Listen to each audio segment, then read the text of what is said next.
Ladies and gentlemen, please take your seats. The show is about to begin. Prepare to get bashed. Not like a violent way, completely consensual bashing. I don't know if that was clear. Prepare to get consensually bashed.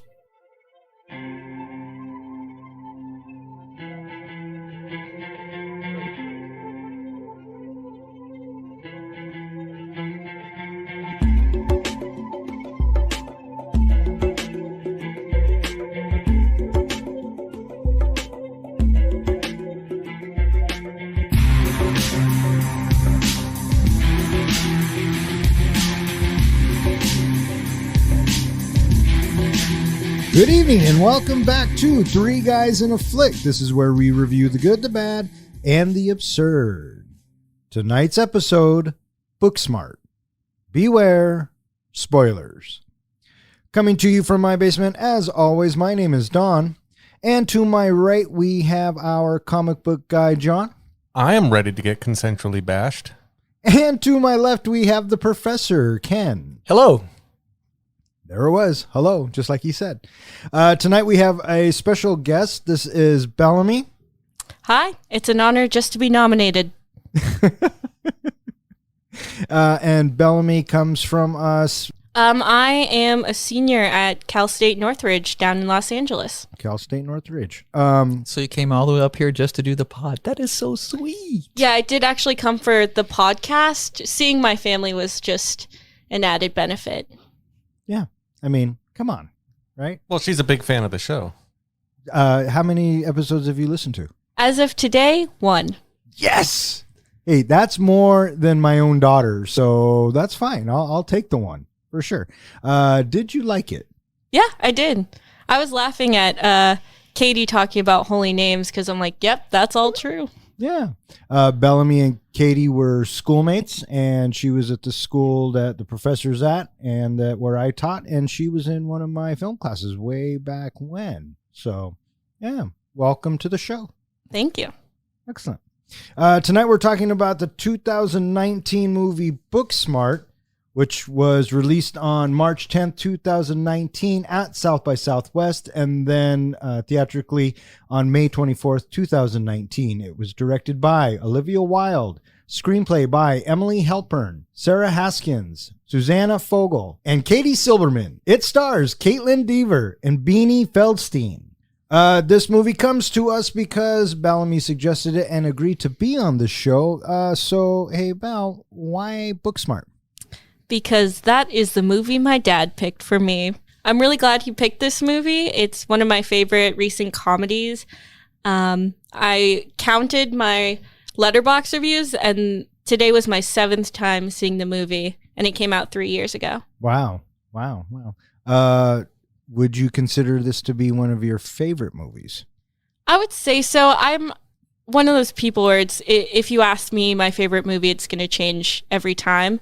But definitely of recent comedies and also just teen movies, it's one of my favorites. Nice. How did this movie do, Don? This movie was made for $6 million and brought in $25 million. So not a bad haul, right? Not bad at all. That's pretty successful. This is Olivia Wilde's directorial debut. I didn't realize she was an actress before she was a director. She was in a lot of things. She's Gozer. Yeah, she was also in Afterlife. Yeah. She was in House. That's where I know her from. What's the one with The OR? Ryan Reynolds and Jason Bateman? The Change Up. Did you guys ever see that where it's Freaky Friday, but they're adults? No? I know what you're talking about, but I don't know the name. Yeah. Well, she was in that. That's what I know her from. She was in Cowboys and Aliens, a great movie. You know, I don't know if I ever saw that. Tron Wait. Legacy. That's probably what I most know her for is Tron Legacy. Did you see that Olivia Wilde has been penned in to an upcoming Marvel movie? She's directing an upcoming Marvel movie. I did not see. I know she's got a thriller coming out in 2022. So Yeah, with Harry Styles and Florence Pugh. Hey, I like both those actors. But no, I had not heard. Have they said what Marvel movie it is, or just upcoming? It's under wraps, and all I know is that it is female driven. It is a female driven character. So the Marvels, Miss Marvel, Yeah, I could see that. something like that. Like I said, I like her filming style, her directorial style. So I'd be interested to see her do a Marvel movie. Yeah. I mean, that's kind of a big jump. Well, it's also just plain old nice to get, another female director out there, and, somebody with a name that, can bring more women to be directing. Yeah. And you know what? I got to say, this is the first time that I had seen Booksmart, and I fucking loved it. And I thought she did a fantastic job. It wasn't what I expected, although not really sure what I quite expected, but what I got, I really fucking dug. So I'm excited to get into this. Well, what I always say, I brought up on many podcasts, if a movie is predictable and you see where it's going, I really get taken out of the movie. And I got to say, all my predictions of what I thought was going to happen in the movie did not happen, and it went completely the other direction. So I enjoyed the movie as well because of that. Yeah, excellent. Yeah, we'll get into it more later, but one of the things I love about this movie is it does subvert a lot of the like classic teen movie tropes of, it just flips it on its head and brings it into 21st century. Yeah. And I'll go ahead and just say it because we all know it, or we all thought it. It was very similar to Superbad, right? And having Beanie, is it Beanie? Yeah, Beanie. Beanie Feldstein is Jonah Hill's younger sister. So, that tied it even more, but it didn't bother me, and I feel like depending on if it was someone else, it could have bothered me, but I thought that Beanie did a fantastic job and completely separated herself from her brother. Her mannerisms, and she looked like him, but she made the character Molly her own, and I fucking dug it. I thought she did a great job. Did you read what Olivia Wilde said was the inspirations for this movie? Fast Times at Ridgemont High and Don't Tell Me. 4 movies. I thought there was only 2. I thought there was 3. Dazed and Confused, I'm sure, is one of them. Yep. I know you're looking at. Hang on. Fast Times at Ridgemont High, Dazed and Confused, and Ferris Bueller's Day Off. No, sir. Fuck. What was the third one? I thought I could see a lot of Ferris Bueller in it. Belle, do you know? Well, I was going to say Fast Times at Ridgemont High, that's a Valley movie. Is Valley Girl one of them? Because this movie is very Los Angeles. I could see that, though. Breakfast Club. Okay. Clueless. And Clueless. That was the one. Oh, of course. Yeah, that was the one I had on the tip As of my tongue. if. I dug it. yeah, absolutely. Very enjoyable. In fact, I watched it twice. That's right. You did watch it twice. Wait. Why'd you watch it a second time? Well, the first time I watched it, I was working on Legos and I missed a little bit of the beginning. So Wait. Were you by yourself? I was by myself the first time I watched it. Hence working on Legos. And so I was working on Legos and I missed a little bit of the beginning, and I found myself really getting drawn into the movie and thought, I want to give this another watch. And the rewatchability is great on this movie because there's so many things you can catch. There's so many things in the background. So I thought I'd rewatch it again. The second time I watched it, I invited my wife and her mother to watch it with us, not thinking that maybe Nana doesn't want to watch this movie. Nana was, I think, a little confused in certain parts, and then a little shocked by, I think, some of the graphic ideas in the movie, especially the scene in the bathroom. Oh my gosh, I couldn't imagine. Belle, did you watch this with your dad? We watched the end together, but I have watched this with multiple members of my family. I watched it with my mom. I've seen it with my aunt. Yeah, definitely. I actually saw this movie for the first time. My friend got early screening tickets, so I saw it 2 weeks or so before it came out, and then I saw it again the weekend that it came out.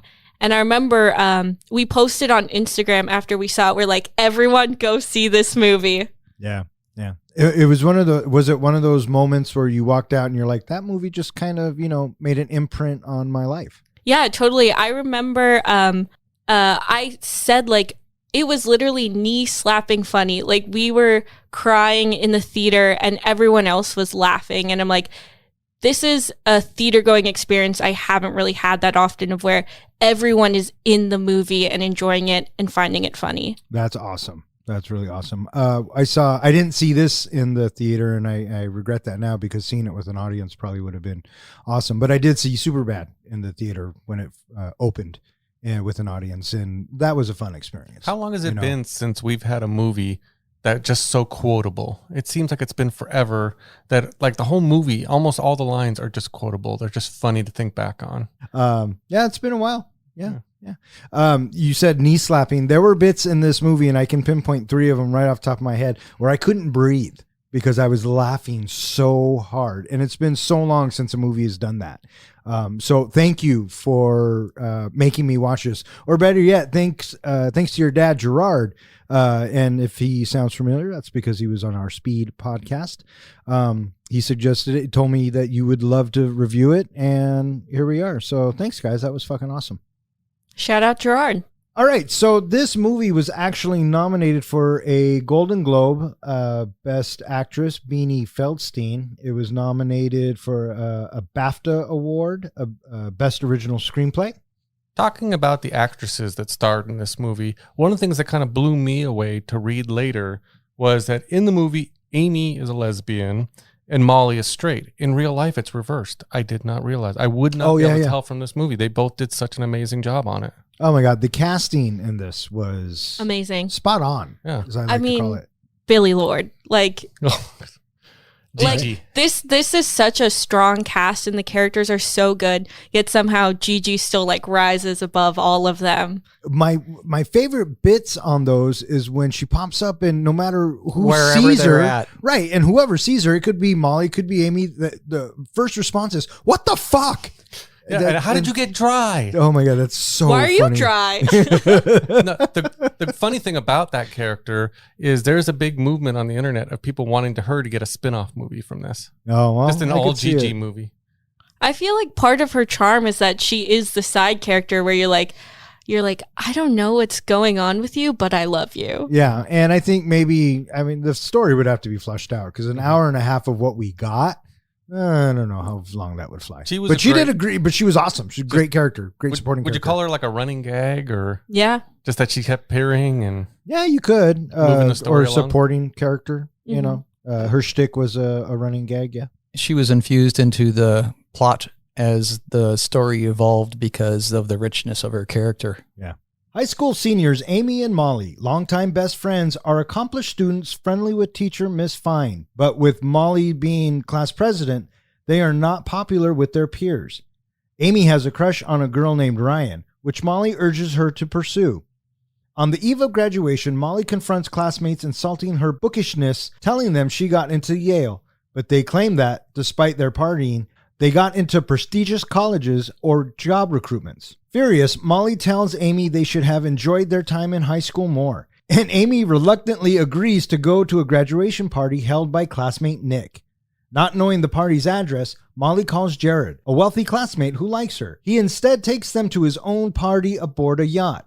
Only his drug-crazed friend Gigi is there, and she feeds the girls strawberries before jumping off the yacht. Amy suggests that they go home, but Molly calls Malala, their code for unconditionally supporting what the other wants to do. All right, so this movie opens up with... the motivationals. Oh my gosh, this is so funny. Maya Rudolph, right? Yeah, I think that's who it is. Correct. Yeah. This opening introduces us to Molly, who's going to be one of our protagonists. And you get the sense of who she is right away, just the way the camera pans around her room. And then we get this motivational talk going on. So we know right away that Molly is driven and she don't fuck around, right? You know who I thought of? Do you guys ever watch Parks and Recreations? Yes. She reminded me of what Leslie Knope would be in the fucking high school. We can get into it later, but the fight between Molly and Amy, I'm like, this is the fight from my favorite episode of Parks and Rec, the fight between Leslie and Anne. Perkins. Yep. Yeah. Well, I like the part just of that motivational that, it seems like such a good motivational statement. And then it ends with stand atop the mountain of your success and look down on everybody who's ever doubted you.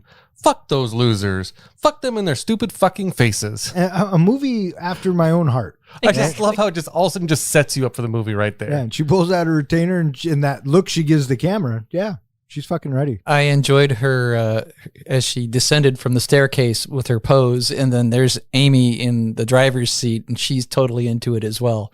Hilarious. Yeah. A little dance break. There's no music, or there's music and then it cuts out and they're just dancing on the sidewalk. I love it because you do get that sense of like, oh, these are best friends. Like, yeah. Ride or die, right? That's what these two are. I experienced a little PTSD at this point. Why? Because you can't dance? No, because the Volvo station wagon they were driving, Oh, yeah? that was my first car that I ever drove. I had a lime green Volvo station wagon. That's fucking awesome. We called it the tank because we took the little window washer squirter thing on the back Uh-huh. and turned it so we could spray joggers and bicyclists. That's fucking awesome. That's great. I've also surfed on top of it. Oh, really? Like Teen Wolf? Mhm. Was Teen Wolf the inspiration? No. Oh. No, just stupid. Yeah, no, I'm kids. going to say bullshit on that, but we'll get into that another time. So yeah, she's dancing. They're both dancing, getting out. You can tell that they're best friends. What I liked about this bit was we as the audience hear the music and they're dancing with it, but then it just cuts out. And then you're like, oh, that's what they hear. There's nothing there, but they still have it in their veins and they're still moving to the music. I thought it was great. Speaking of the music, what did you think of the soundtrack I of this thought movie? I thought the soundtrack was fun. There was a lot of music in this movie. Yeah. Like almost seems like every scene had kind of a music going behind it. You know, I say that so here's what I heard it, but I didn't notice it, if that makes sense, because it just blended so well into what was happening, what I was seeing, the dialogue I was hearing. And if a soundtrack can blend into a movie like that, it's a fantastic score, or it's a fantastic way to do it. Yeah, I think they did a really good job because I think there's a lot of like movies that will use needle drops where it's very much, okay, we'll just slap this song in this scene, but they did a really good job of blending it in and it feels a very much part of the DNA of the movie where it makes sense. And like the artists are so good. There's like Perfume Genius, there's Lizzo, there's Run the Jewels. Like they have it's a lot of fun music. Yeah, and which is funny because I have no idea who any of those people are that you just said outside of Lizzo. That's the only one I knew. Yeah. But there's also Cardi B. Yeah. Okay. Cool. I guess. But I don't know. It was probably Olivia Wilde. They chose to use musical cues or their musical moments in this. The opening being one where the music just cuts off, but there's another one later on that we'll get to that I thought really worked and helped with that scene. So The argument scene. Yeah. Or- That's what Mhm. we'll come to that. Yeah, there's a good to talk about that one. yeah, that's what I just said. I know, but I wasn't listening. Okay, this fucking guy. So now we are with them at school, and it's the last day of school. They're seniors. What do you guys think of this? Well, I like the introduction of Sudeikis. That Oh, she comes Jay- in to do the budget, and he's just, I don't want to talk to you kids. School's over. He's already checked out. And Molly's, what does she say to him? I want to make sure that the transition of power goes smoothly. Yes. And who fucking does that, right? Yeah. And you can tell he's just fed up with it. But you get a good idea of exactly what kind of person Molly is, from before that, where they're kind of outside to the, talking to Nick later, to all of it. You kind of see who she is. Oh yeah. Yeah. They've done a great job establishing who Molly is and really who Amy is too, without her even being really vocal at this point. right? Exactly. It establishes their dynamic that Molly is this leader and Amy is someone who will follow her anywhere. Right. Mm-hmm. Yeah. Is this where we go? Now we're outside. No, No, they're in the classroom. We get Miss Fine. Oh, right. Yeah. This classroom scene, I thought, was a fantastic way to give us an introduction to the majority of the characters. in No, the movie. it gave us everybody. Not everybody was. Okay, Nick the was pizza, not. Nick the wasn't pizza in driver. Yes, he was. Nick wasn't in the classroom. mm-mm, No, he was introduced outside the in classroom. the hallway. Yeah. So, but right before, Yeah. and then Jared is the other one. He comes into the classroom. Other than that, everybody is introduced Yeah. by this time. Yeah, With Not the- Gigi. Gigi's not Not introduced in the classroom. She's the only one. Gigi's at lunch. Yeah, Gigi's at lunch in the Oh, classroom. you're talking about the whole school, I'm that just whole talking sequence. specifically the Oh, yeah, classroom. yeah. I liked how we got a feel for everybody. We Yeah. got Jared and his great his shirt. We get Hope. We meet Hope for the first time, and my favorite, we meet Alan and George, and they talk about Shakespeare in the parking lot, and of course, Barcelona. Yeah. And Yeah. you get AAA. You get to introduce her with the short shorts and Yeah. And Theo with his long hair. That's Theo. Yeah. He had me laughing. and He the was teacher. funny. I didn't expect the teacher to come. Even Mrs. Price, I think, what was her name? Miss Fine. Miss Miss Fine. Fine. I didn't expect her to appear again later in the movie, so it was kind of fun to see her appear later. Yeah, and so with this movie, you were talking predictability earlier. You kind of know where it's going, and you think you know where it's going, and when it doesn't, it's so fucking awesome, you know. And there's bits in this, and the teacher being one of them, is that you don't see it coming, and it was really good. Really good. When do we get to the bathroom scene? Is that right after this or right after the outside? Yeah, after this, they go to lunch. Molly and Amy are talking about Ryan, who Amy has a crush on. And then we have Jared bring Gigi in on the Camaro. In that awesome Camaro. Fuck yeah. With the soup dumps. What is a soup dump? I was A soup dumpling. They're dumplings. Oh, dumplings. Okay, Yeah. that makes more. I thought maybe they just dumped the soup in the bowl or something. Oh, no. Yeah. What'd you think of Jared? I kind of liked the character. I had figured you were going to tag me as Jared. That's who you see me in high school as. Oh my God. The guy who tries too hard. I probably did when I was watching it last night. I'm like, oh yeah, that's fucking John. What about you? Well, when we saw Jared for the first time in the classroom wearing his T-shirt of himself, of a T-shirt of him wearing himself, of a T-shirt of him wearing himself, Yeah. I was thinking somewhere in here we are going to get to know more of these characters, and they should be fleshed out more. And I wasn't expecting that he was going to be our character that ends up carrying us towards the end of the movie. The rest of the characters, I was wondering who's going to be the antagonist in here. And it was interesting because this movie doesn't necessarily have an antagonist. Not necessarily. That's something I wanted to bring up. I don't know. Do you want to discuss that now? Because I've got some ideas about antagonists and protagonists in this movie. I was going to say, I think for me, I don't think there's any true antagonists. And I think it's a good reflection of what high school really is like in this movie. Because you think of these people who are like, oh, they're the bullies or they're the mean one or the popular one. But you're like, there's so much more to it. And it's like, we're all just teenagers. Yeah. And that's kind of where that movie went. And it was refreshing. It really was. I was glad what I thought was going to happen didn't happen. Yeah, there was nobody in it that had really bad intentions. No, they were just being teenagers. Now, regarding antagonists and protagonists, I was debating, because especially the second time I was watching it, for me, it was either Amy and Molly were their own antagonists in that what was holding them back, the stuff that, with Amy not being able to talk to Ryan and Molly so stick up her butt kind of in the beginning. They were their own enemies in this. And then I thought, well, maybe Nick and Ryan, in a way, are unintentionally the antagonists because they are the goals of the two. And, in the end, they did nothing wrong getting together because that's, they didn't know that other people had feelings for them. Maybe they should have interpreted it. Doesn't matter. They did their own thing. So unintentionally, maybe they were the antagonists. Or They were not. there were no antagonists. And that's okay. Yeah. Yeah. It makes for a fun film. I mean, if you had to go looking for one, I guess you could pick either one of those two. Well, So- I was looking up movies because I thought normally in most movies you have a protagonist and an antagonist. What other movies out there were there no antagonists in? And I came up with a few. Do you have any in mind?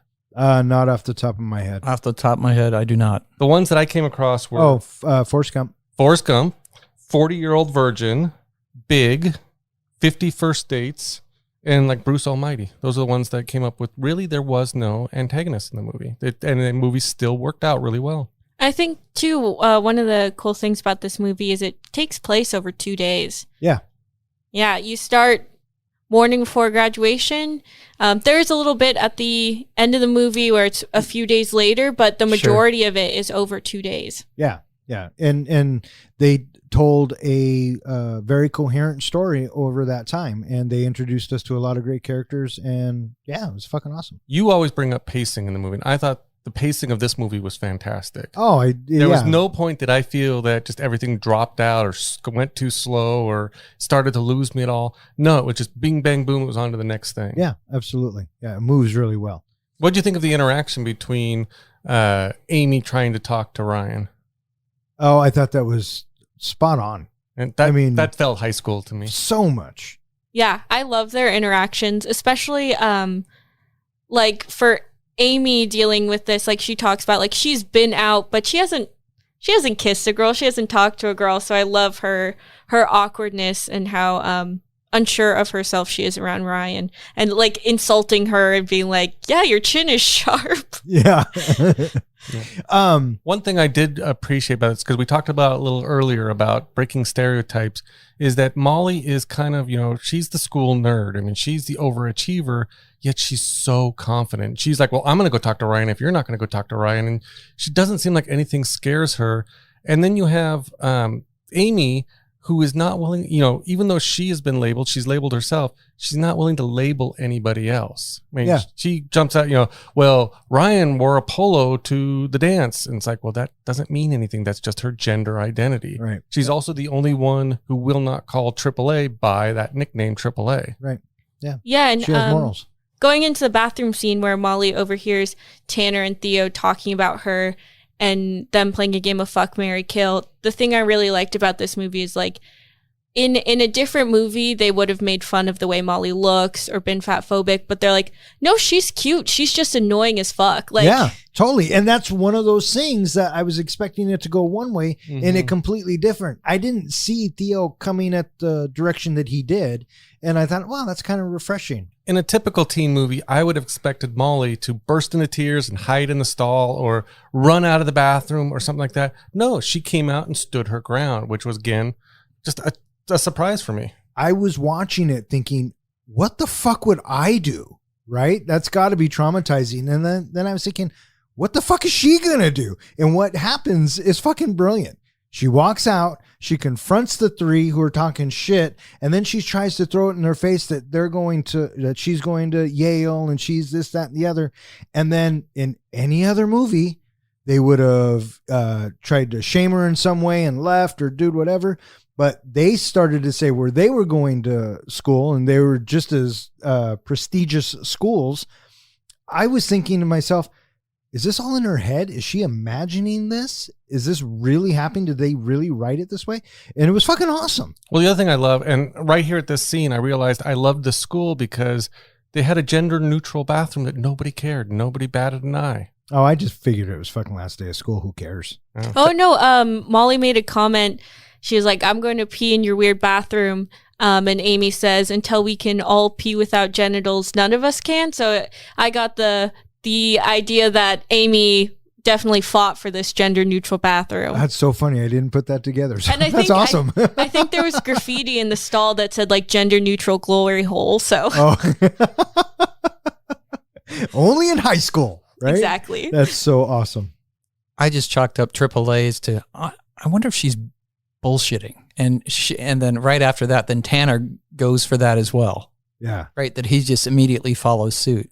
Because how in the world can these seeming misfits be going and having this success of going to Yale, Stanford, Google? How? Yeah.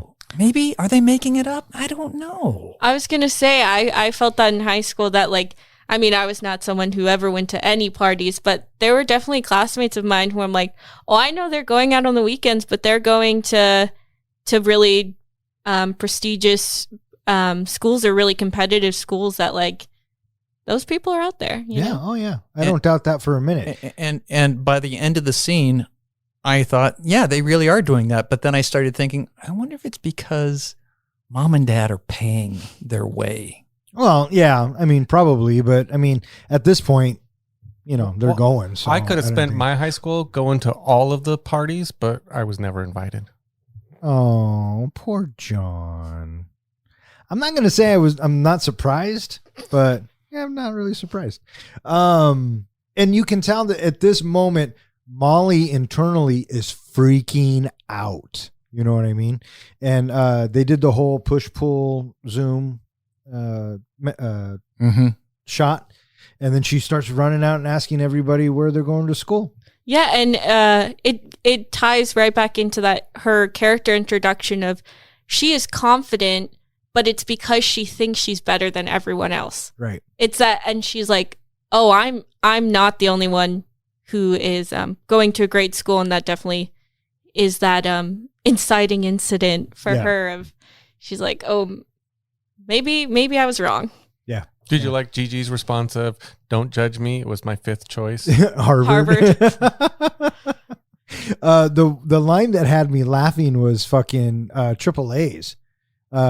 She says, I give a great hand job and I got a 1560 on my SATs or whatever it was. Yes. And she was so confident about it. I was laughing so hard. She has that line and a later line that made me really like that character because, again, breaking stereotypes.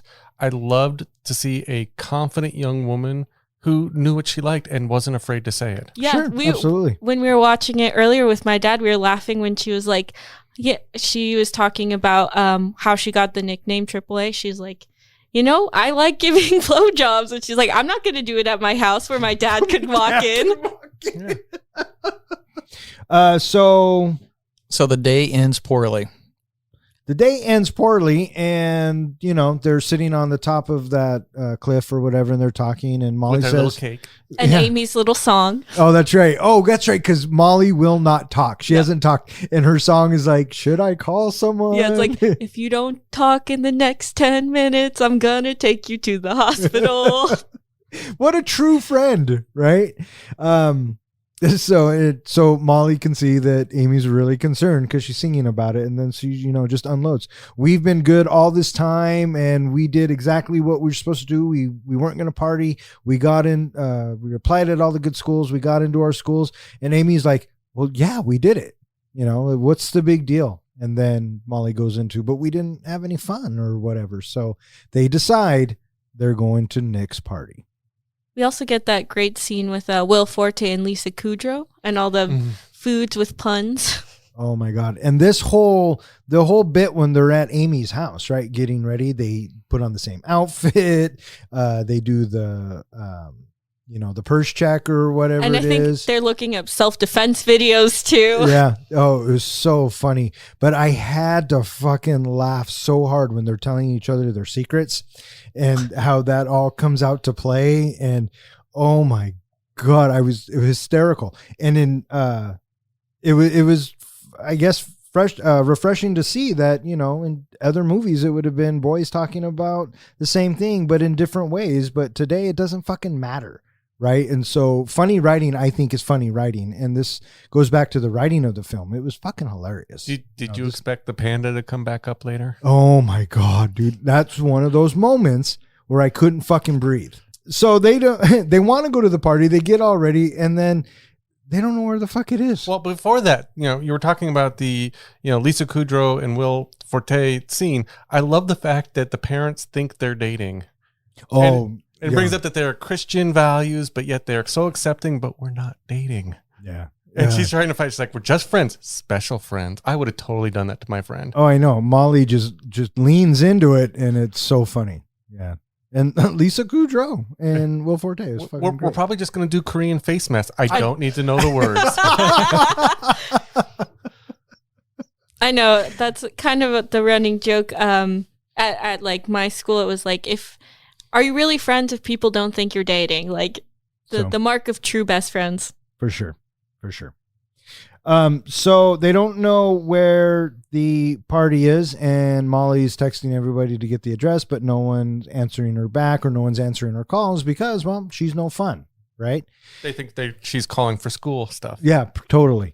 So they call Jared, and Jared comes and picks him up, and he says he knows where the party is, but instead he takes him to his big yacht that he rented. And I'm thinking, okay, so we're going to not go right to this is going to be an adventure type of graduation night. You know what I mean? Well, when they first get in the Pre-graduation. car and he puts on that motivational tape or whatever it is, He wants to get in the side of the mind of a woman. and the first thought was, oh, he just put that on because he's going to have the girls.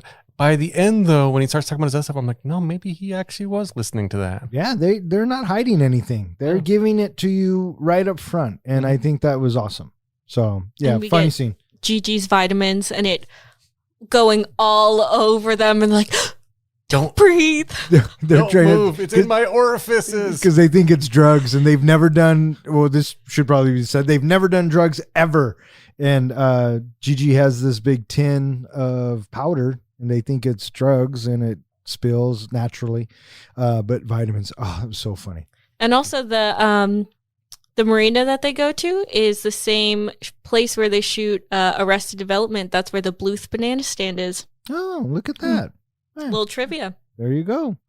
So they get on board, and did you guys think that anyone was on it? No. I didn't think anybody was going to show up. Yeah, I was neither did I. surprised when one did. Yeah. It's funny that they did. The two girls thought there were going to be other people. The only person I thought was going to be there were his parents. Oh. I thought his parents would probably be like DJing or something. Oh, no, that was fucking Jared. But who is there? Gigi. Gigi. So, and this kind of gives us a glimpse of, more Gigi. And she gives the girls strawberries, and I'm thinking that's totally laced with something, right? Well, when they did the vitamin B powder joke, I thought, oh, well, they're not going to get involved in any drugs. I think that's going to be one of those movies where it's hinted at but never gets to. Maybe that's one of the running gags. So I didn't expect the strawberries. You were wrong, motherfucker. I was way wrong. Yeah. And at first, because they don't say it, but you kind of think it, but then they eat the strawberries and everything goes on. It's fine. It's fine. And they want to leave the party. Yeah, and Gigi, I think she says, like, light it up, Luann, and she dives off the yacht. She just dives off the fucking yacht. Did you know that Billy Lord actually wanted to do it, but the producers wouldn't let her? It didn't click with me at first exactly who Billy Lord was, because I had seen her in other things, and I knew from other movies who she was related to, but it didn't click in this movie until I realized that she is the daughter of Carrie Fisher. Mm-hmm. Princess Leia. Gigi jumps off the boat. And they want to go to, they're still in search of Nick's party. Well, I was bummed they didn't take any iPads with them. Oh my God, the gift bags. I would have taken at least one of the gift That was bags. so A funny. spray painted hat. Yeah.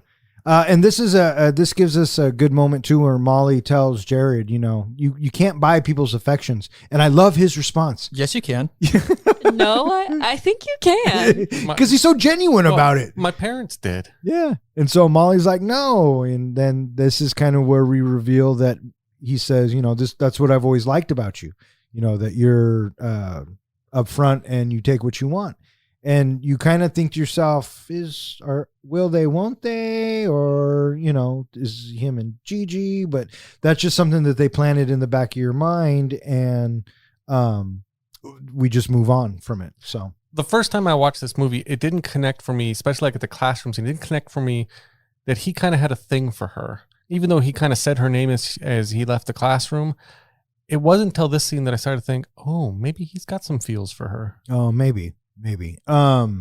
Yeah, when I go back and watch it now, when he goes into the classroom, she's the only name he says, right? So that should have been my first fucking clue.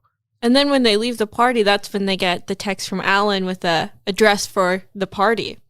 Right. So they have to call a lift, and it has to be Amy because Molly gives bad reviews or no one likes her. No, it's her. Yeah, she talks too much, so she gets low writer scores.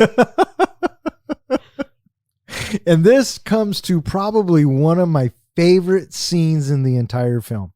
Their Lyft driver pulls up, and they get in, and it's the fucking principal. Principal Brown. Oh my God, Jason Sudeikis. This bit, oh my God, was so funny. Awkward. Which part in it? Just the fact that he gets in and it's the principal, or some of the stuff that happens, the shenanigans that happen? This entire sequence is probably one of my favorite sequences in the film. One of my favorite jokes, like to use myself, is the please call me, I forget what his name. Oh, please call me Jordan. Principal Brown was my father. And then also as he's talking about whatever shitty novels he's writing, where it's like, oh, Amy, I think you would like this. The protagonist is a woman. And then he's writing a book, right? But it's really a book of quotes. And he has to say his quote, and he goes, oh, that's a good one. But no, so they're talking about how Amy has never been with another girl, hasn't even kissed her. And Molly suggests, well, there are instructional videos out there. Sexy instructional videos. A sexy documentary. And at first I didn't put it together, but then when Amy goes, porn? I went, oh my God. Oh, so they start watching porn on... I love their expressions. I didn't notice their expressions until the second time that I saw it. Oh, I did right away. It was fucking hilarious. Molly was all gung-ho for it, but it looked like she was more disturbed by it. I don't know if disturbed is right. Maybe. And Amy was a little reluctant, but she was all intrigued. And but what I think is the funniest thing is they're watching porn on a phone in a Lyft driver that's driven by their fucking principal.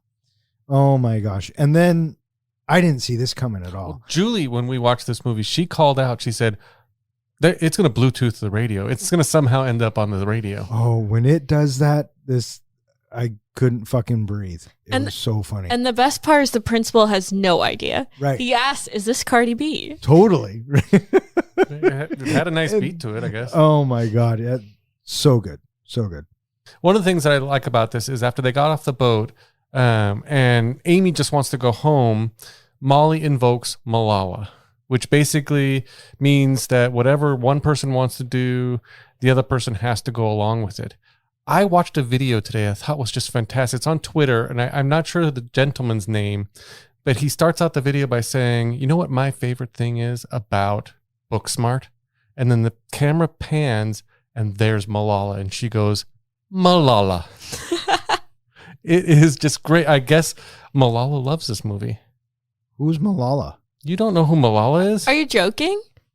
Malala, the young woman who got shot on a bus by the Taliban trying to go to school? Yeah, just because she's fighting. She, as a 15-year-old, fighting for rights in Pakistan for women and the citizens.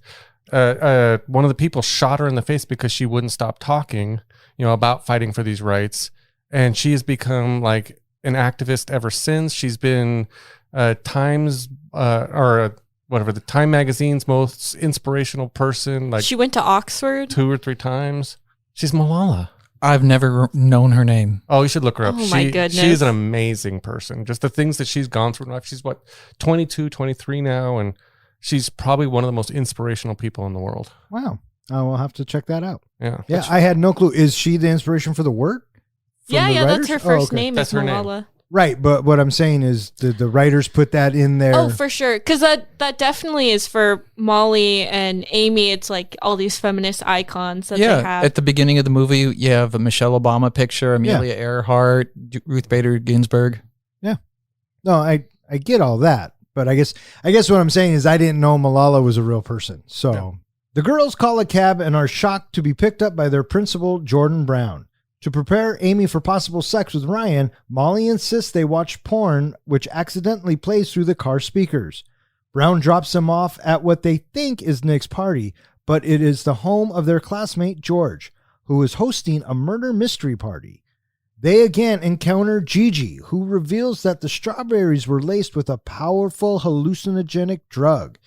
Amy and Molly experience a bad trip and hallucinate they are plastic fashion dolls. They leave George's house, but Gigi tells Amy that Molly secretly likes Nick. So Amy insists they press on so that Molly can pursue her crush on Nick. They see pizza boxes and an online video of Nick's party and acquire the address from the pizza delivery man. Molly calls their teacher, Miss Fine, who gives them a ride to Nick's party. Once at the party, Amy and Molly are surprised to find that they are warmly welcomed. Molly and Nick flirt over beer pong, and Amy spends time with Ryan. Unfortunately, Amy soon finds Ryan making out with Nick. Heartbroken, she finds Molly and calls her own Malala, which Molly refuses because she still thinks she has a chance with Nick. Amy angrily reveals she is not just spending the summer in Botswana, but taking an entire gap year because she resents how Molly always tries to control her life. The two have a huge argument in front of the entire party. So we kind of already talked about Principal Jordan and the whole porn debacle. Did you think that they were going to be going to Nick's party, or did you see another ruse coming up here? This is where it started to feel a little Harold and Kumar to me, that I thought, oh, they're just going to start bouncing to different locations. And if, I don't even know if they're ever going to get to the right party. If it does happen, it's going to be at the end of the movie. Yeah. Well, I kind of thought that when they got to the yacht, but yeah. So second stop. What about you? I thought that it was not going to be Nick's party. It's too early in the movie. Yeah. Exactly.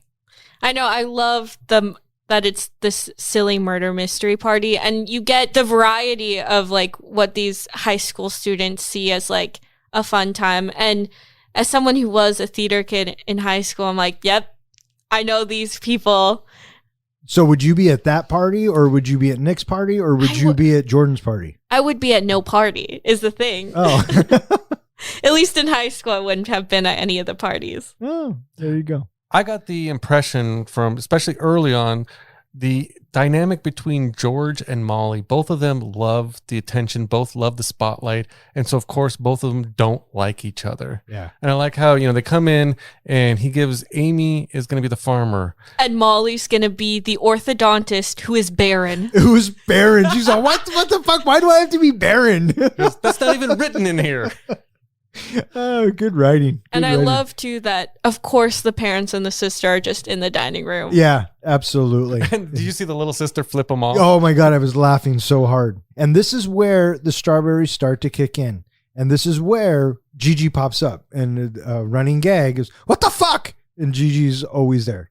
So good. My first thought with the strawberries was, well, she's just saying there's drugs in them and that they're going to have a freak out, but there really was no drugs in it. I didn't expect what happened next. Oh, neither did I. Fucking out of left field. Oh, yeah. I remember being in the theater watching the scene where it goes to animation and there are these dolls, and I was just crying because it was so absurd. And I love the creativity of just like, we're going to switch up formats and mediums here. Yeah. And one of my favorite lines in the movie is Amy just looking in the mirror and be like, Molly, I have no genitals. Yeah. And so they basically turn into Barbie dolls or the shape of them. And yeah, this fucking threw me for a loop a little bit. Well, I like how, at first they start talking about how the proportions are way off. We don't even have knees. We can't bend our knees. And look at this. And, I have no nipples. And it's really smooth, and I kind of like how it's rounded. And did you see my ass? Yeah. Yeah, Amy's into it. Amy's totally into it. Yeah. I thought it was very amusing that these two are on their drug trip having this plastic doll moment, and I am bizarrely curious. I wonder how real this is outside of the hallucination. If I was standing in the room, I hope they're just not doing any of this stuff. Yeah, totally. I kept thinking, what are they going to cut to next? But when we come back to real life and we see the actors, Caitlin and Beanie, and they're walking like dolls still. They're walking out the front door, so they've had enough of this shit. They're gone. But I love how you notice they weren't bending their knees. Yeah, no, they were walking like they were the dolls. Well, this is where we find out the significance of Nick for Molly. That we finally have something substantial that is meaningful to this, propelling this story along, why it is so important that they get to this party. Yeah. And that's kind of also, what you're saying, like, Gigi, this is kind of her role. She moves the story along. We talked about this earlier. She's the one that reveals the crush that she has on Nick. Yeah, and I think what I really like about Molly having a crush on Nick is, as someone who was a teen girl, is you get all these messages of like, okay, well, I have to be not like the other girls. I can't like the most popular boy or whatever. And Molly having a crush on Nick being like, sometimes I am like everyone else. And like, Sure. I want the thing that is most shiny or is like most obvious or whatever. Yeah. I really like this scene when, she says, I can't because, I'm me.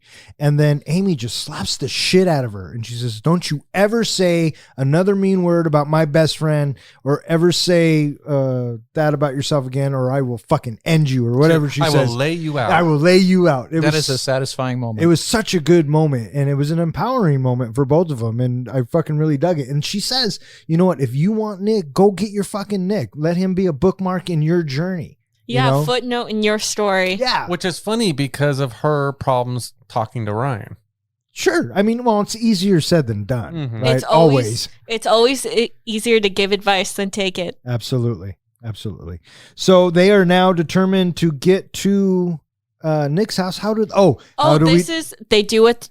We'll do what they do best. Homework. That's right. And it's such a great use of their talent, if you will, in this setting. And at this point I was kind of thinking to myself, what fucking time is it, do you think? I was wondering that 10, too. 11. I mean, and the library is open? Did you see them? Like, I was fist bump the librarian. Yeah, it was fucking awesome. And then I was thinking, all this information, couldn't they have gotten it off the internet? Because what did they do? They literally tracked it down to public records and Well, I thought it the was funny. property, and they homeworked that bitch. But that wasn't what tipped the scale. Yeah, they did all that work, and really it was just watching a video. Right. That's right. They figure out online that Nick's party got a bunch of pizzas delivered, so they go to the pizza joint and they randomly get into the pizza delivery driver's car. And this is the scene in the preview as well. But the pizza driver gets in and they pop up, and first of all, they're using their hair as masks. I've never seen that. I've never would have fucking thought of that. It was fucking hilarious. And I love their voice changes. Oh my Yeah. God. No. That didn't make you sound any older. This whole interaction between the pizza driver and them, I thought it was brilliant. It totally, again, something didn't go the way I thought it would, where he was just like, you don't get into a stranger's car. You don't do this. Do you have a gun? I do. Well, I do, right? And then he's talking about taking him to the edge of town, or we're right at the freeway, and he's completely describing what a serial killer would do. And then he's like, okay, here's the fucking address. Because he, I guess has a heart. And then something comes back to it later that just fucking a cherry on top. Well, I just love the ending of this scene where it's like, well, as long as we're already in your car, you want to drive us to this party? Well, okay. No, get the hell out of my car. Yeah, that was good. I know. I love Molly says, quick cue. She says that a couple times in the film. Like, oh, I love that. Quick cue. Quick cue. You ever use that on set? Quick cue. No. What is But that? I should take that. Just What? a quick question. Oh, quick cue. That's a quick question. Yeah. What Yeah. letter does question start with? I didn't know if it was some kind of filming terminology that I just don't know. But it was in the movie. I know, but I didn't understand why she used that specific term. Thank you for explaining it so nicely. They need a ride still. So who do they call? Well, she only has 2% on her phone, Oh, and that's Amy has lost her phone because she left it in the She left in the pizza guy's yeah. driver's car. So they call Miss Fine, and I thought that was a nice callback because Amy had gotten her phone number, and Miss Fine was cool with her and with both of them really. And Miss Fine comes and picks him up. She's going to take him to Nick's house, and apparently she has a bunch of clothes in her car because Because she's gives a him. single woman in Los Angeles. That's right. I love their interaction where, usually like a teacher would say, taking you to an unsupervised underage party, all that. And she would say, hell no. But she was like, about damn time.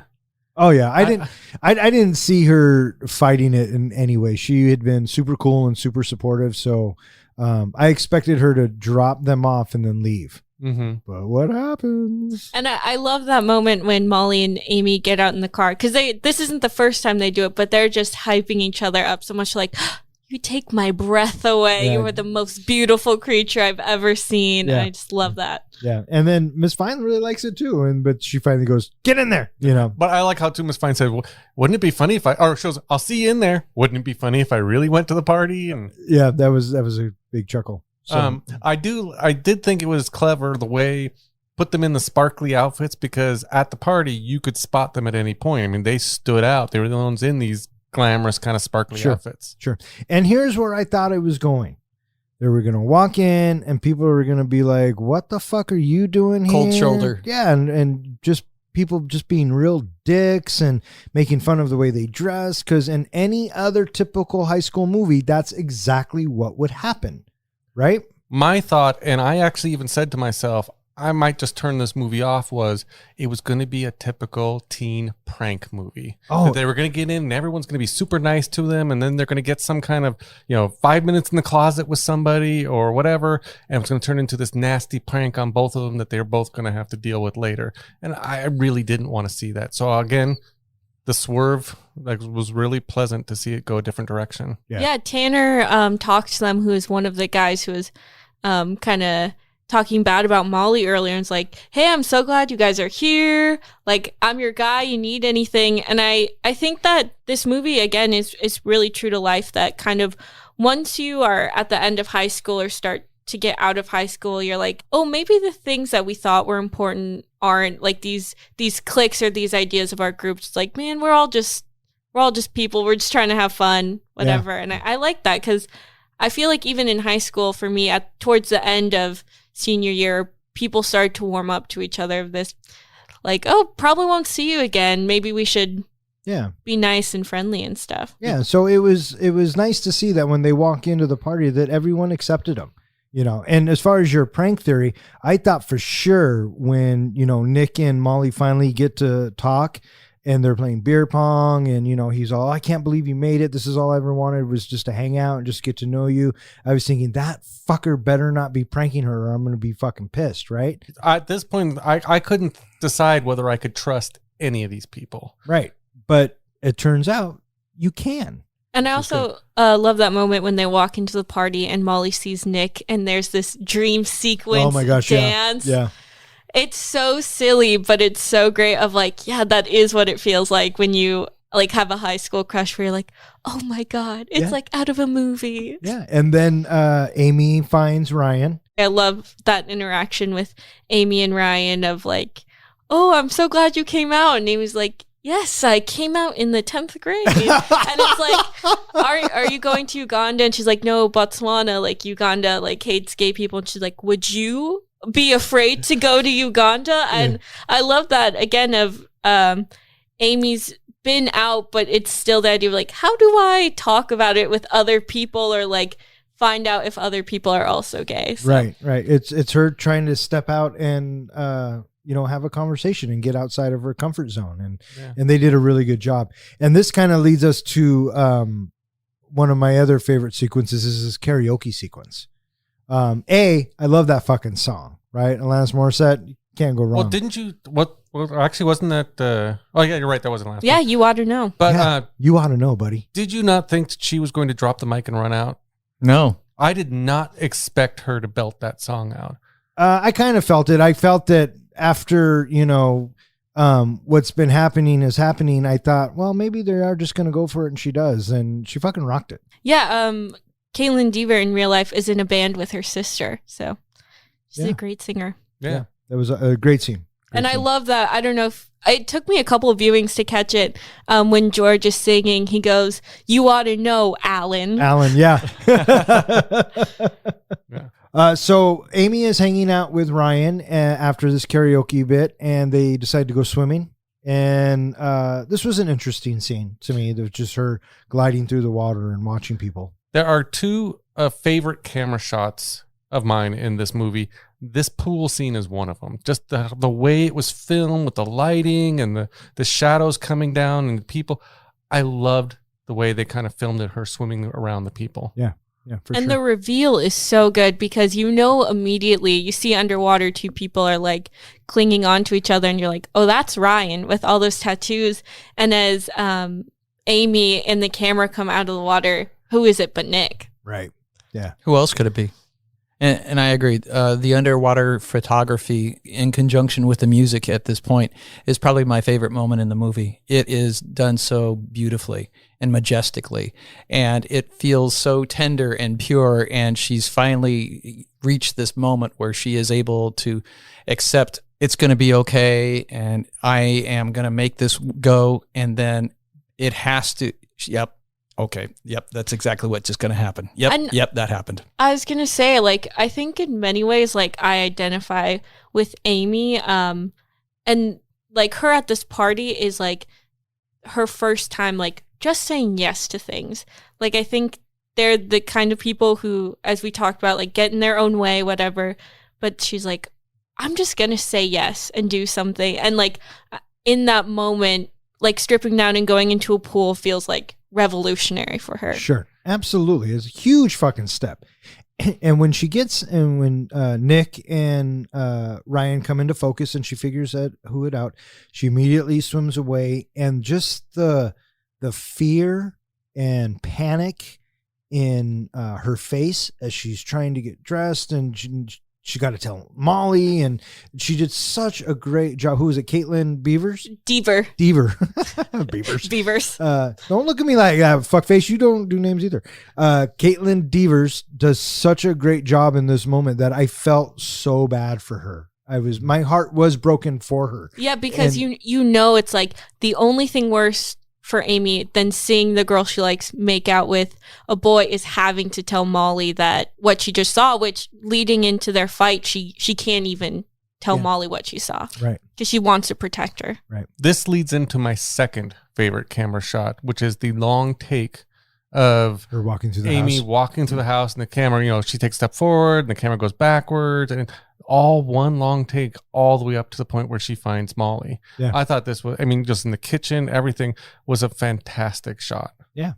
It all worked together beautifully. One thing that going into this that I thought was interesting take with Molly was when Nick told her not to move, stay still, stay in this spot. I expect you to stay in this spot. And Molly did it. That's completely out of character for Molly. It's interesting that they changed at that point of maybe she's learned her lesson of not to let a guy have that much power over her. I was going to say, I think it's the opposite of her journey is like being so headstrong and independent that in this moment she's like, it's okay for me to want things that are traditional, or like in this moment listen to someone else, and that is okay. Yeah. And she does. And then Amy's coming in to save her and, trying to be her best friend. But like you were saying, she can't get the words out. They need to leave right now. She calls Malala and Molly says no. Molly fucking says no. Yeah, and there's a couple things that Molly says that are so heartbreaking, and again reminds me of the Parks and Rec episode. And Leslie tells Anne, like, if I didn't push you every once in a while, you'd stand up standing still. And Molly says almost something like, if I didn't push you to do things, you wouldn't do anything. Right. And Amy's like, but I didn't ask you to do that. And one of the choices I really love in this film, or in the scene, is it's a pretty long argument, and at some point the audio just goes out, and you just see them yelling at each other, and all these people around them are filming. And I'd love to know if that's a choice that they made in post or it was written into the script, but it's that like, oh shit, I've had this fight with my best friend, and it's like, what they're saying doesn't even matter. It's this moment, like it's their breaking point because they do everything together. They love each other, but it's like, I'm going to be real with you and say negative things and hurtful things. Watching this the second time, I wanted to specifically tune in on the soundtrack, on the music. And I don't know if you noticed this, but while they were arguing, the music is building and getting louder and louder and drowning them out to the point where, again, you couldn't hear what they were saying. So that's where, again, the music played a big role in this movie. It's showing that whatever's being said, the words don't matter anymore. It is the feelings that are being conveyed and the damage that is being done because of this, regardless of what is said. That doesn't matter anymore. What matters is the emotional damage that is happening at this moment. And then they turn around and everyone has their fucking phone out filming it. Yeah, I noticed early on, and I think that's what they must have done with the flashes, the lights. Yeah. Oh, yeah. The lights start popping on. Yeah, you get it early on. And it's a total teenage thing to do, right? Mm-hmm. I mean, of course they were going to film it. Amy runs to the bathroom in tears, finding her classmate Hope. They are initially argumentative until Amy kisses her. They start to have sex, but Amy vomits on Hope. Jared and Molly have a heartfelt conversation about how no one at school really knows them. Cops arrive at the party and everyone scatters. Unable to find Amy, Molly is driven home by AAA, a student girl with a promiscuous reputation.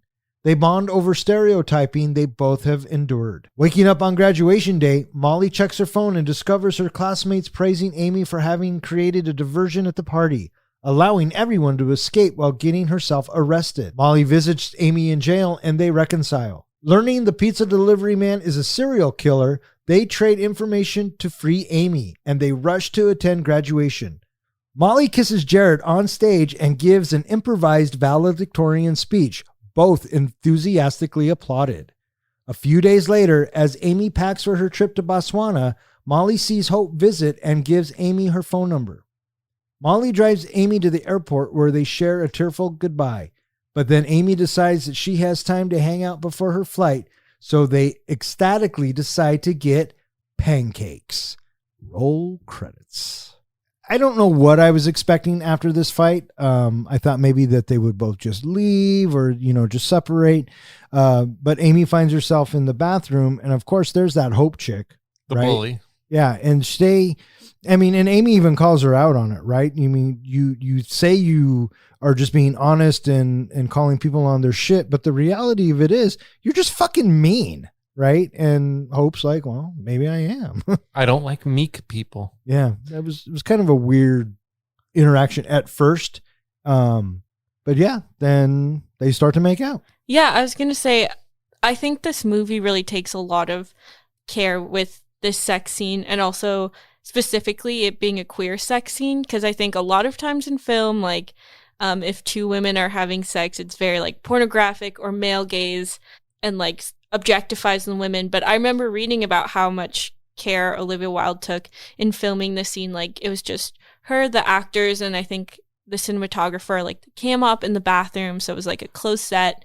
And what I really liked about it too is like they're both figuring out everything, and it's awkward and true to life of like they don't know what they're doing, but they're just going for it. Yeah. The scene was treated with respect, and you could feel it. That came across on screen. And what I appreciated was that they were taking this intimate moment and they throw in the fucking the comedy bit, right? Yeah.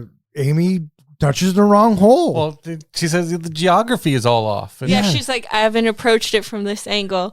I love the fact that, you're talking about it's not the typical scene. It's awkward and it's very realistic. People, it's not fantastic the first time. It's awkward in a way that isn't shaming the two people. It's 100% agree. It's awkward, and that's okay, and it's funny, and we can laugh about it in a way that doesn't bring anyone down. And we did laugh about it because this was another moment where I couldn't fucking breathe. It was so funny to me. And then she takes a sip of that nasty Solo cup. I don't know what it was. I think there was like someone was using it as an ashtray, so there was like a cigarette or a joint in there. And so while Hope and Amy are trying to figure things out, Molly and Jared have a really nice, heartfelt conversation. You know what I mean? I love when he says, I want to fucking design airplanes. It was just, and the way he delivers it, the way the actor delivers it, it was a good moment. This is where I thought, oh, Don's going to call me out, because why does he say, what does he say he wants to do with the money he gets from designing airplanes? He wants to produce original Broadway musicals. None of this adaptation shit. And I saw in my head Don looking at the screen going, that's fucking John. What do you think of this scene? I thought it was a touching scene, and it was eventually where I decided that Jared, and I think I have written him off incorrectly. He is going to be the hope that this movie needs at this point, where we have something to look forward to. And sure enough, Molly sees this as well. And so for this conversation to happen, we haven't had this kind of a conversation with any of the other characters. Sure. Nobody else of the supporting characters has given anything even remotely close to this. They've more or less been, I don't want to say stereotypical, but they're kind of sort of being true to their brand that we have been introduced to. Sure. Yeah, and I love the moment he also talks about Gigi and why he's friends with her, and he's like, she's a sad person. And I love this, again, this moment just to see like, oh, my classmates are people too, and they're more complicated than I gave them credit for. Yeah. So they have this tenor moment, and then the cops come. And so everyone has to leave. And I mean, who hasn't been to a party where the cops have come, right? So both of you fuckers? Yeah. You have never had to run from the cops in high school from a party? No, but I will spill the beans on my brother. Okay. He used to go to a lot of parties, and he told me a story one time. Actually, he showed up in my room breathing heavy and panting because he had to run. He was at a party. He was like leaning against the doorway, talking to some girl that he was interested in, and the police showed up, and they came in quietly. But on Mercer Island, we had pretty much two cops that showed up to everything. One was just a badass that he loved to intimidate kids, pulling them over, throwing them in jail for any reason he could find. And another one that was a female cop that was the nicest person in the world and so relatable. Luckily for him, she's the one that reached in, grabbed him, pulled him out of the party, out the door, and said, run, go home. And he did that. He ran all the way home, over a mile. And that's when he showed up panting in my bedroom. Oh, so your brother got away with it. Yep, totally. Good for him. So after everyone leaves, as everyone is scattering out, Molly is walking home, and she gets picked up or offered a ride from AAA. Yeah, what'd you guys think of this? I thought that it was, once again, nice to have finally some sort of resonance with these characters, that there's something more to them than just this over-the-top persona that we've seen through pretty much the majority of the movie. And so having this AAA reveal that she just likes helping people and picking people up, I thought it was refreshing, because I haven't had much of this in the movie where we actually get to know these characters. Yeah. Yeah. And Well, that's not all she likes. Yeah. And as she says, she's like, I help people, but also I like having sex. And I think that's great, because in lots of other movies, it would have been like, oh, this nickname was, there's no ground for it. It would have been just rumors, or Molly or someone would have shamed her for it. But that moment of her claiming it and being like, yeah, I did that, but it's other people who like put the shitty nickname on me, that's what makes it negative, not my actions. Right. And what's heartbreaking is when they're driving and she says, the boys doing it is one thing, but all the girls call me it too. That fucking sucks. And I felt bad for her. I mean, I felt, it sucks. One thing I liked about this scene, again, this movie just keeps throwing curveballs at you, where you think it's going to go one way, or you think it's going to go another way. Usually it's our hero character, our main character, that's reaching out to somebody to kind of create that bond. And this, AAA was the one who's kind of said the nasty things in the beginning, but was being real. She was telling her how it was.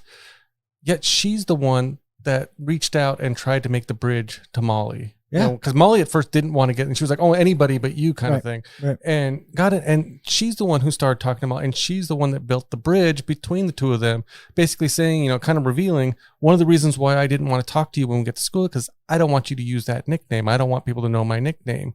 And I just liked how, I wish, just call me by my real name. She goes, Annabelle, not now. And so in the meantime, the cops are at the house, and Amy decides to step up and be the hero. Be the diversion. And creates a diversion for the cops. And I love the bit when she's getting escorted out and she says, shotgun. But before that, she's talking about how it's more expensive to house an inmate than it is to go to college. She's giving him all the stats. Of course, even as she's getting arrested, have to give the speech, have to spread the truth. And I love how she even calls out, this is a bit excessive. Then she says the shotgun. No, really, I don't have one. Yeah, that was good. And then we wake up the next morning. It is graduation day. At this point, when we got to this point in the movie, I forgot it was fucking graduation. I was like, oh, fuck, they got to graduate, right? And we come to find out that fucking Amy got arrested. I love walking in, when Molly's walking into the precinct and she's walking down the hallway. Did you catch the face on the wall at first? I did. As soon as I saw it. I saw it and I went, wait, what's that? And so I rewound it and paused it and wanted to read the whole thing, because I didn't know if they were going to come back to that. And I love that they used that. Yeah, and I such love a great callback. that he's the Valley Strangler, which is where I live. Because of course the serial killer's from the Valley. But yeah, I immediately, and overall, this movie did a really good job of weaving everyone in. There weren't really throwaway characters, like the principal, the teacher, the pizza guy. They all come back to play, which they didn't have to, but it's great. Yeah. It makes the interaction in the scene earlier on in the movie where he's telling, don't get into a stranger's car. It makes it even more powerful. It makes it just even better.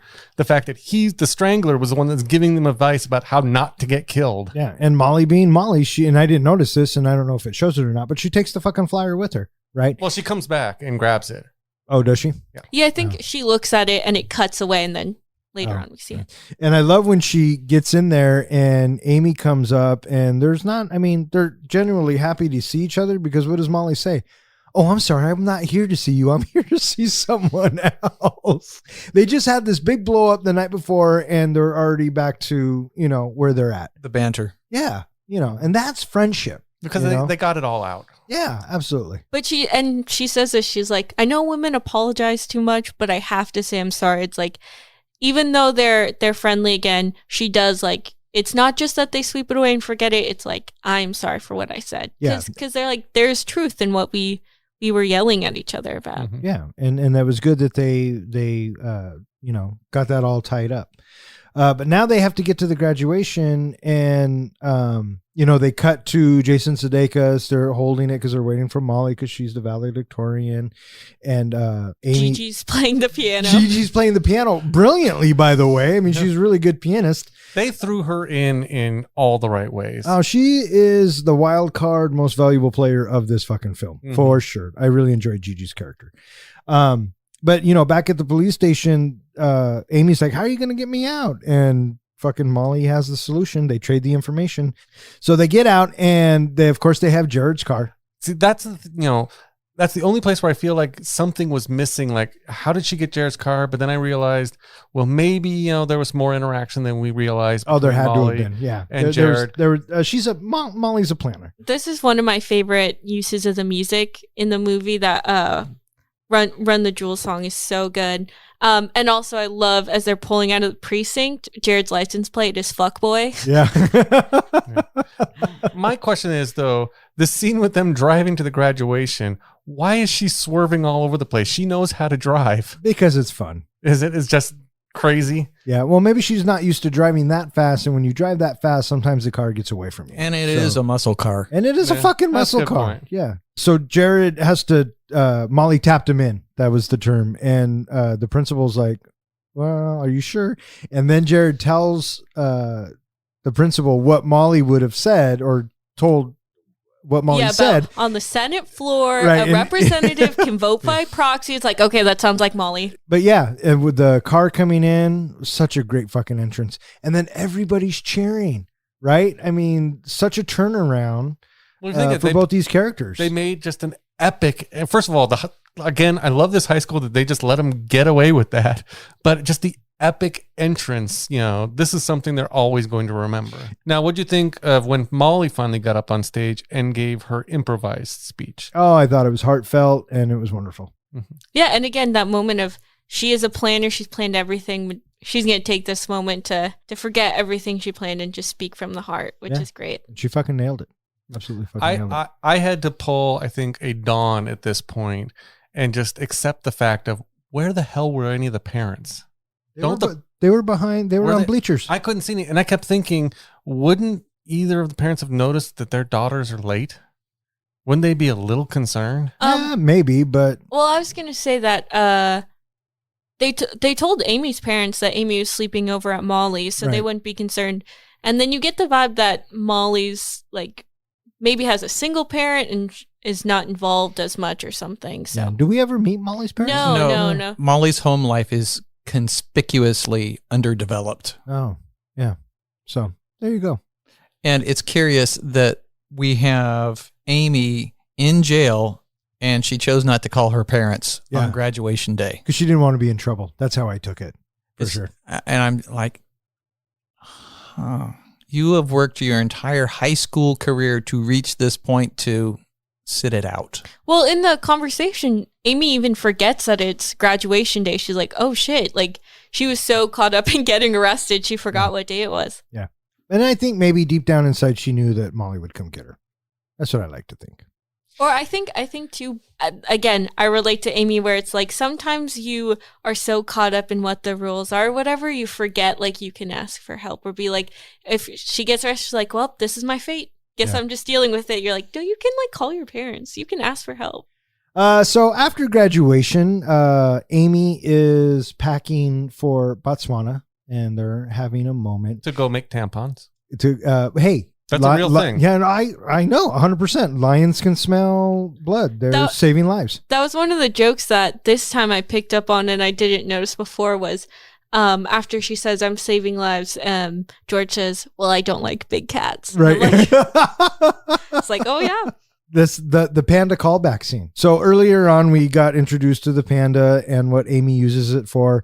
And then when she packs it, Lisa Kudrow comes in and she starts, I remember this panda and it, oh my God, it was so funny. Then the expression or even what Molly was saying, like, no, put that down. Her put that facial down. expressions. Yeah. Oh, it was so funny. And then this is when Hope comes too, and they have a little talk and like, Hope basically tells Amy like, it's totally fine. And she's like, I'm probably getting backpacked this summer. And it's like, if you were in Botswana.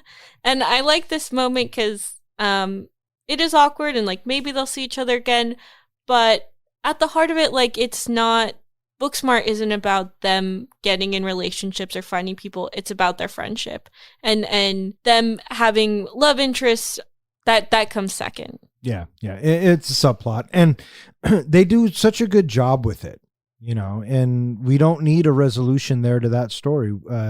Hope comes just to check on her, and they make sure that they're both okay, and it was a cool experience, and let's keep in touch, blah, blah, blah. And, No hard feelings that you threw up on me. Yeah. And I would have been pissed, but anyways. I love, too, that Molly is in the window and she's just looking at them with her jaw on the floor because Amy was in prison, so didn't have time to tell Molly about this. That's right. Like, yeah, Molly had no idea this was happening. I like how she started off with, what the hell is she doing here? And then you could see over, in the window, she was getting happier and more excited and like, oh my God, go for it. Yeah. This final scene, though, with Molly and Amy makes me cry pretty much every time, of them saying goodbye and then having this tearful moment.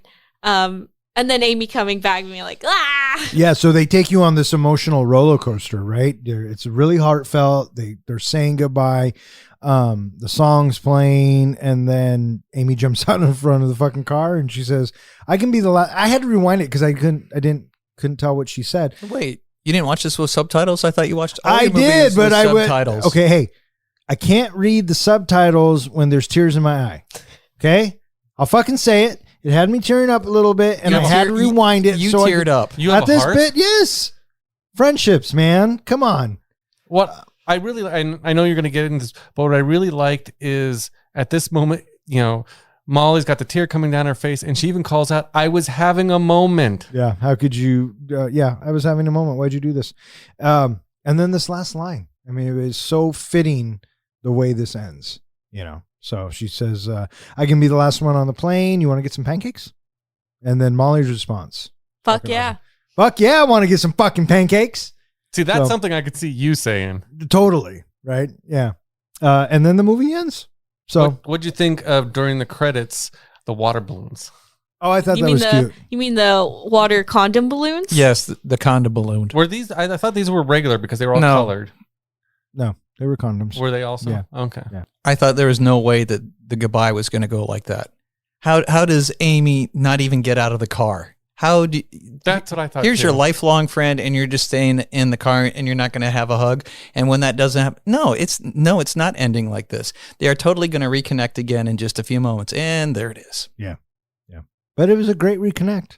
So what do you guys think? You guys ready to rate this bitch? Hey, Professor, how do we rate our movies? We rate our movies on a scale of 1 to 5 fucks. 5 fucks is a movie that is cinematic gold. You're ready to watch that again anytime somebody says, "Hey, you want to see that?" Yes, I do. A one fuck is it's one and done.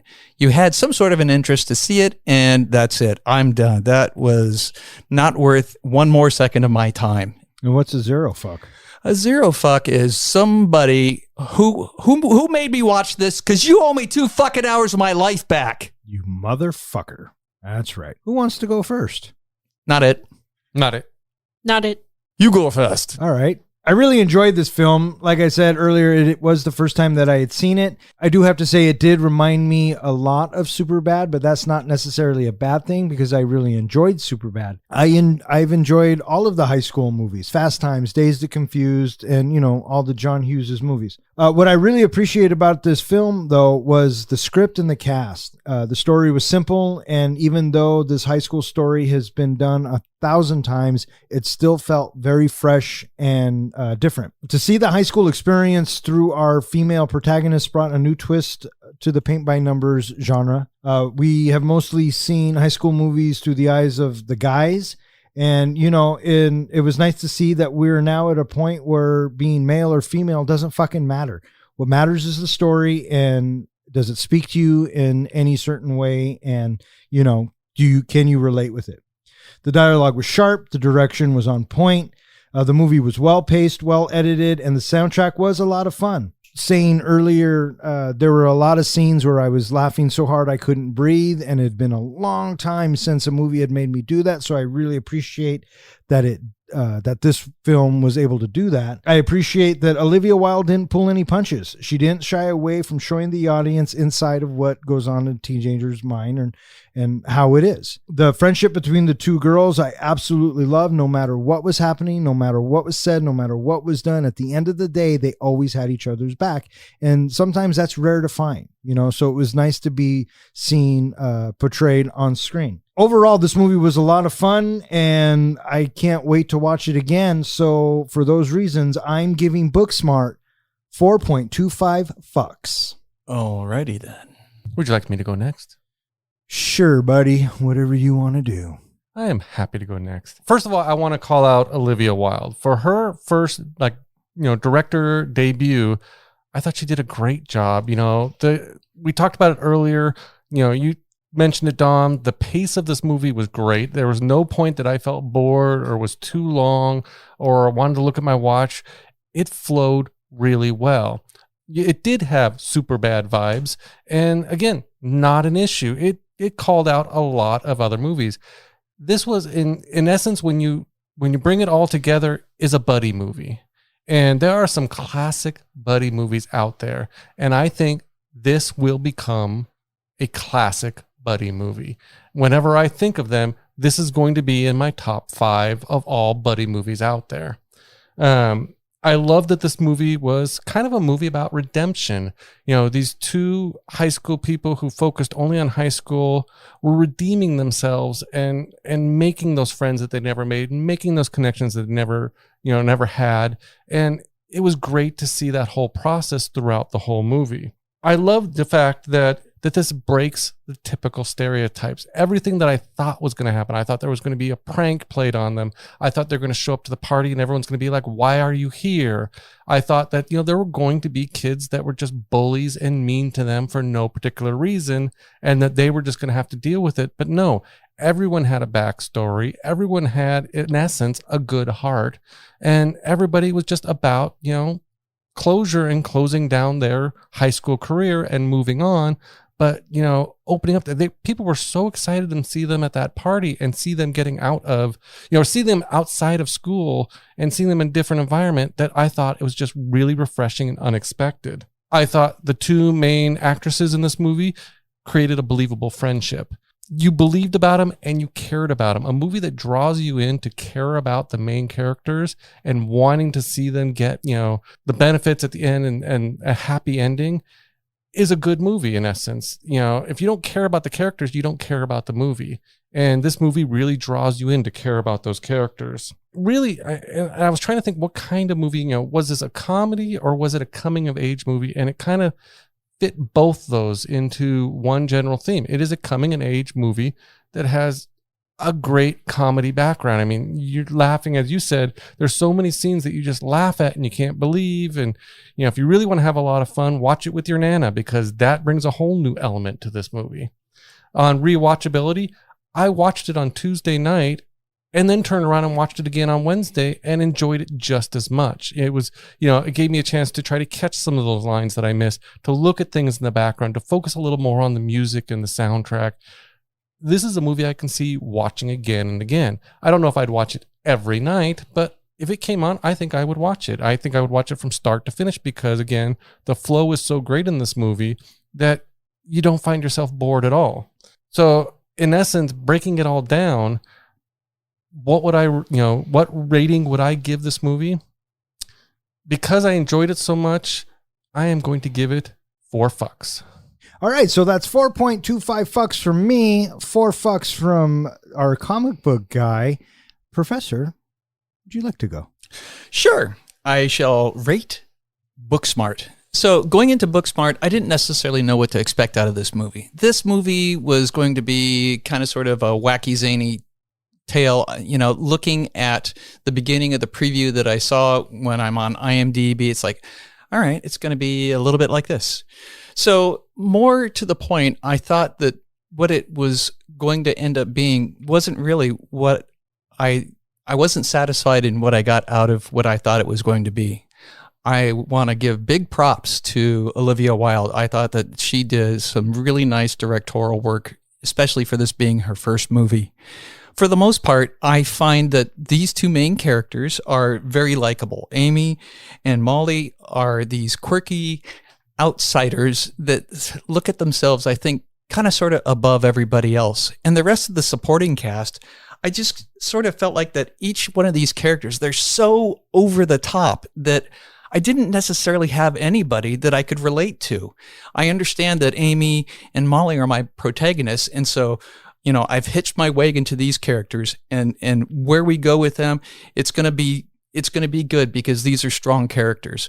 But at the same time, I also thought that for the most part, it looks like that this is more to the heart of being a female empowerment movie, especially how Olivia Wilde is approaching this movie as we move our way through the story, that, there is some really sensitive stuff that is handled very gently. And I thought that the way she handled it was done well. And having it go unexpectedly like this, what are these characters' motivation? What is this movie going to be about for them? And it's to party? Is that it? Oh, that is it. Well, all right. I guess that's going to be the whole focus about this movie, is that people that they didn't necessarily seem to care about or think that much about, now they want to try to prove to these people that they are a part of that as well. I didn't see that connection. I don't understand. If it hasn't made any difference to them before, why does it now? Why is this important to them now? And okay, well, that's not how I thought it was going to go. And so I found that for the most part, it wasn't the movie that I was hoping that it was going to be. Having strong female characters, delightful, absolutely. If you look at like female empowerment or quirky characters, look at somebody like Romeo and Michelle's high school reunion. That's a really strong character movie where we see our characters. To have female characters that are really strong and bold, and we have deep character building. Thelma and Louise. And so this is more for, I guess, Booksmart's for a younger crowd. And maybe I'm just a little bit older for it. And the busy pace of it, perfectly good with it. But for the most part, it didn't land where I thought the movie was going to land. And because of that, I'm giving the movie 3 fucks. 3 fucks from the professor. Bellamy, would you like to give a review? Yeah. Obviously, I love this movie. I brought it to the table. I saw this movie right after my freshman year of college. So being a senior in high school was a very fresh experience for me, and I saw it with my best friend. And so, as Ken said, about for a younger crowd, I really connected with this film. I love their friendship, and one of the things I really like about this movie and their friendship is with Amy, we get a queer character and a queer love story, but it's not about coming out. That's not her struggle. It's not about learning to accept liking girls. For her, the struggle is how do I talk to a girl? And I think that's something I have not seen before or seen often. I also think this movie is so funny. Every time I rewatch it, I pick up on a new joke. There's always things that's just stick in my mind, or I can reference a quote with my friend and we'll laugh about it. And I think for me, again, I love that this movie, you were talking about, you're not sure what their objective is, but their journey of getting out of their own way, I think it can be hard, especially when you're a young woman, to figure out where you belong or what you want out of life or what's acceptable, and then figuring out there's more to life than just academics and all that stuff, and also learning, because they're such good friends and such close friends, how to also be their own person.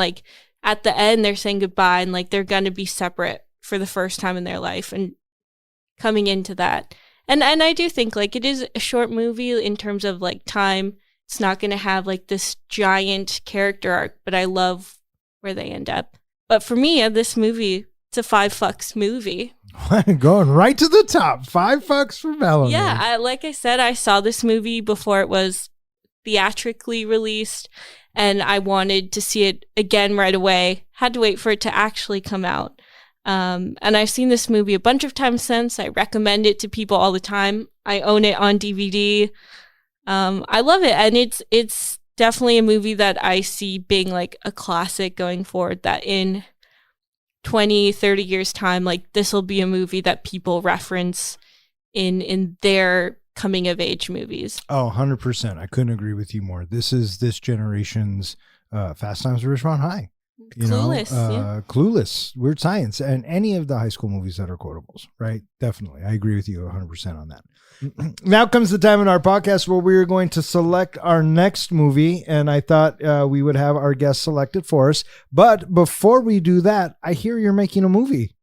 Yeah. Tell us all about it. Yeah, so I am, like I said, a senior at CSUN, and I'm studying film production. So I just wrapped up on a senior thesis film that I wrote and direct called Manong, and it takes place in the 1930s and is about a Filipino immigrant who's a farm worker and falls in love with a white woman who works at a taxi dance hall. Can you spell the name of the title? Yeah, if you want to check out our film, you can find it at manong.film on Instagram. So that's MANONG.film on Instagram. And there we have links to promo videos, our fundraising page, and we'll have updates for when you can see the movie. Right on. We're excited to check it out. You are director, writer, producer? I don't have producing credit. I did do nature of a student film. I did do some producery things, logistics and stuff, but I had 3 great producers on this project. How big was your crew? It was pretty big. Over 30 people, honestly. Impressive. Yeah, on the small days, because we filmed at a farm, so we had a crew limit, including cast and extras. It was like 35 people. And the bigger days, it was like 60, 65 people, including cast. What was your favorite part of shooting? I think for me, my favorite part was getting to make a project on the biggest scale I've made it with other people and with my friends. Two of the people who host this podcast taught me filmmaking in 8th grade. That was the first time I made a movie, and a lot of everything I made up through when I graduated high school is just me and my camera with my friends acting. So it was really great to get to do the more collaborative part of filmmaking and get to really focus in on directing, not having to worry about camera or that kind of stuff. And also just seeing my script come to life, because I've been working on the script. First had the idea December 2020, shot February 2022. So you when you're writing and directing, you see something in your head, but getting to see it in real life, nothing like it. Fantastic. Well, we are all really proud of you. Congratulations. Thank you. I was going to ask, this is probably the biggest budget movie you've ever got to make. How did it feel to work with such a, it's not just, a home video or a video like we make for 48 hours where we're rushing out and just trying to gather all stuff. You actually had a nice sized budget for this movie. What was that like to finally have something like that? Yeah, it was surreal because because I wasn't producing, I wasn't the one actually spending the money. It was funny looking at these numbers, and sometimes I'm like, that's not a real number. I'm like, that's a year's tuition, or I'm like, this is like someone's annual salary. But it was really cool because I got to do all these things to make the movie good. Like the costumes were so amazing, and for a period piece, you need money to make it look good. And we were able to rent an Ari Alexa Mini, and it was cool to, as a director, be able to give my crew the tools they needed to do it, to make it really something special and to make it look great. That's so fucking cool. Do you know where and when this film will premiere? Not yet. So we are planning on submitting to film festivals and all that stuff. So we'll be in post for the next couple months or so. So yeah, unclear when it will be available for the public, but like I said, follow our page, follow along, and you'll see when you'll be able to. What's that webpage address again? Yeah, you can find us on Instagram at manong.film, MANONG.film, and in our bio we have links to all our other social media and pages. Fantastic. Now we are going to pick our next film, and we're shaking up the Bronco helmet, and the professor's going to hand it down to Bellamy. The next film is Saving Private Ryan. Saving Private Ryan. Who put Saving Private Ryan in the fucking helmet? Not to be confused with the other movie, That's my writing. Saving Ryan's Privates. Is this your Steven Spielberg movie? It's my Spielberg movie. So we go back to the well, and a director picks a director from our helmet, and we will be reviewing Saving Private Ryan. But first, next week, we will be reviewing A Scanner Darkly, hopefully with our guest TJ, another filmmaker. So we look forward to that. After that week, we will get into I think that's it for Steven Spielberg, right? Yeah, Catch Me If You Can. Raiders. And then, all right. Right. So this officially takes Steven Spielberg out of our helmet.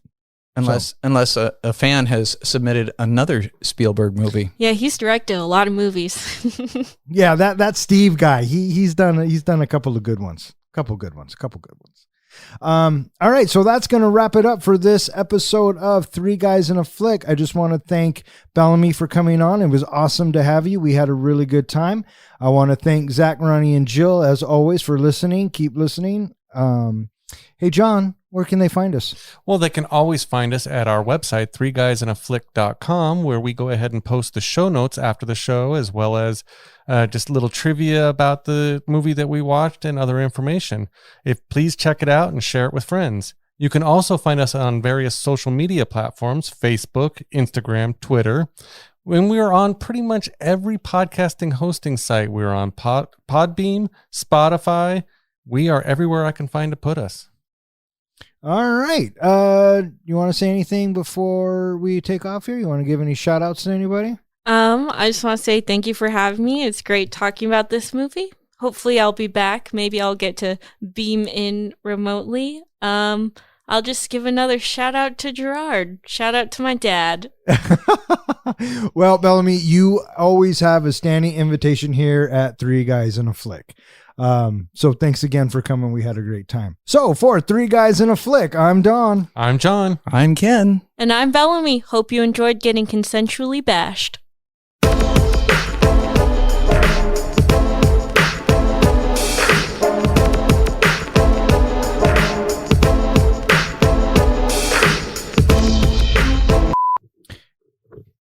Oh, you son of a bitch. Every time. Well, didn't she get to do the quote? Well, yeah. Were you shaking it to remind me that she was going to do the quote? Yeah. Yeah. Well, now you laugh during it. Dude, who cuts this together? There's no such thing as laughing. So you got to get them worked up before the show starts. No, she knows. She does. She's not going to piss me off. She's smarter than you guys. And Katie Silberman. Silberman, it looks like. Silberman. Silberman. And Katie Silberman. How the fuck do you say her name? Based on the book. There is no book. I'm sorry, I didn't delete that line. See, dude, he just screwed up and you set me up for failure every fucking week. You're going first, Don. But what do you say? You go first. Oh. See, I fucking set you up and you didn't. No, because I'm on the not it. Right, but okay, so I guess I'm it.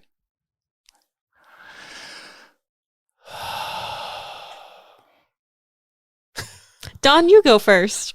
I feel like he's still not listening. Okay. No, I'm not doing it. Oh, you're not going to do it? No. Oh, okay. I thought that was going to be a reoccurring thing. That's why. Sometimes yes, sometimes if it's there every single. But then it's if not it's there reoccurring. every single It's not time, reoccurring if you we want don't it do there it. every single time. I just thought we were going to. Well, I don't. you I guess thought we. wrong. Well, apparently, motherfucker, I did. You go first. I win again. You can fix it in post. It's fine. Oh, for fuck's sake. Fuck off. Good night.